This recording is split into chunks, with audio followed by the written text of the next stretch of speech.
لیکن میرے سامنے جو لوگ تشریف فرما ہیں ان میں وہ لوگ بھی ہیں جو صاحب اولاد ہیں. اولاد کا درد کیسا ہوتا ہے یہ ماں باپ سے اولاد سے جو محبت اور جو عشق ہوتا ہے ماں باپ کو وہ جو صاحب اولاد ہے وہی بتا سکتا ہے. ماں باپ کی زندگی میں اولاد کا مر جانا کسی قیامت سے کم نہیں ہے.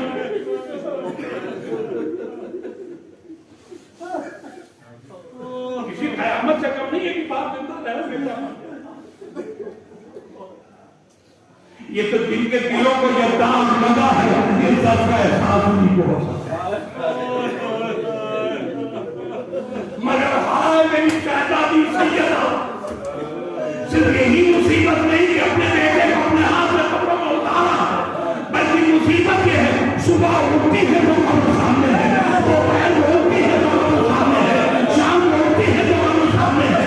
یعنی 24 گھنٹہ اپنے لگتے جگر کے قبر اپنی آنکھوں سے دیکھ دے کر میرا دل کہتا ہے بار بار سیدہ اپنے کو قبر موتی پر گراتی ہوگی. ہائے میرے لال ان ظالم زمانے تجھے دنیا میں آنے دیا دیا.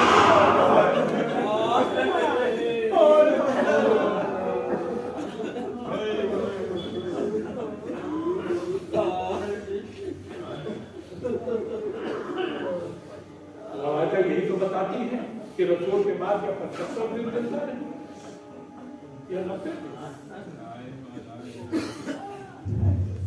میرے دوستوں انصاف ہے. اگر 90 دن میری شہزادی زندہ رہی تو اپنے لال کی طرف دیکھ لے کے زندہ رہی ہے نا. اپنے رشتے جگر کی لہر دیکھ دیکھ کر زندہ رہی. تو مجھے حیرت اس پر نہیں ہے کہ رسول کے بعد یہ 90 دن میں مر کیسے گئی. حیرت اس پر ہے کہ میں زندہ.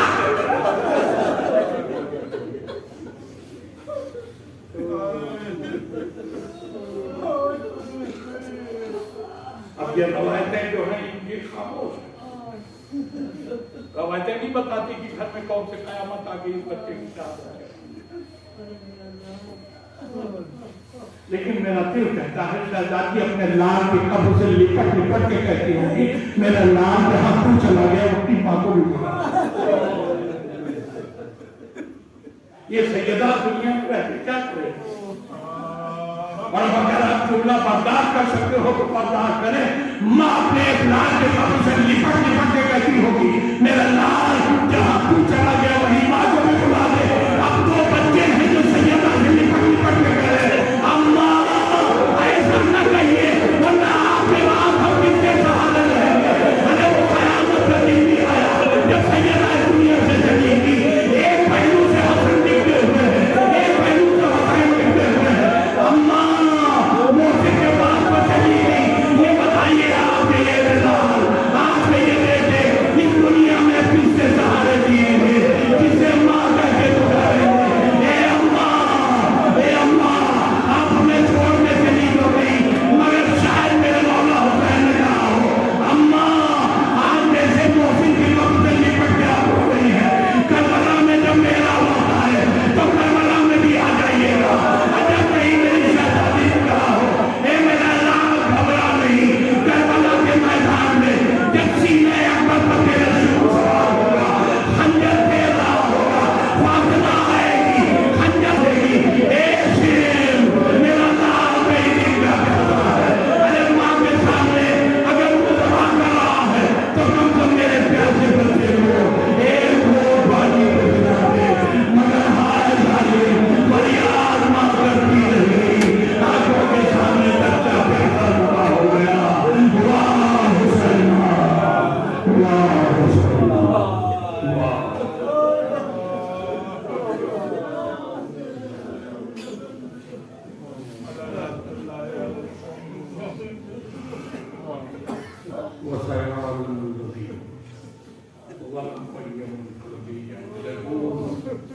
ایک کونین کی سب سے عظیم حکمت بادشاہ.